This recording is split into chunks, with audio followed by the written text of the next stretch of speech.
మీ savings అన్ని ఎక్కడ invest చేస్తారండి అన్నాడు. అంటే ఇది అందరికీ తెలిసిన మాట అయినా ఆయన ఒక మాట అన్నాడు. ఈ ప్రపంచంలో 3 వంతులు వాటర్ సముద్రాలు, 1 వంతే ల్యాండ్ ఉంది. ఆ 1 వంతు ల్యాండ్లో కూడా మంచు పర్వతాల్లో ఉండలేము, ఎడారుల్లో ఉండలేము. సో లివింగ్ ఇది ఉన్నది చూసుకుంటే 20% కూడా ఉండదు, 15% ఉంటుంది భూమి. ఓకే. జనాభా విపరీతంగా పెరుగుతున్నారు సంవత్సరానికి ప్రపంచం మొత్తం మీద. రాబోయే రోజుల్లో ల్యాండ్కి డిమాండ్ పెరుగుద్ది అనేది ఒక నా ఆలోచన. అందుకని నా సేవింగ్స్ అన్నీ కూడా ల్యాండ్సే కొంటాను అన్నాడు. ఓకే. చెప్పగానే చాలా కన్విన్స్ అయ్యా నేను.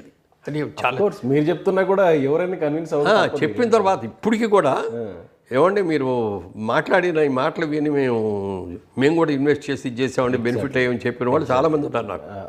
నేను ఇది ఇంటర్వ్యూలో చెప్పిస్తున్నాను. నాతో ఆల్రెడీ నా ఫ్రెండ్ ఒకళ్ళు అన్నారు, మురళీమోహన్ గారికి శోభన్ బాబు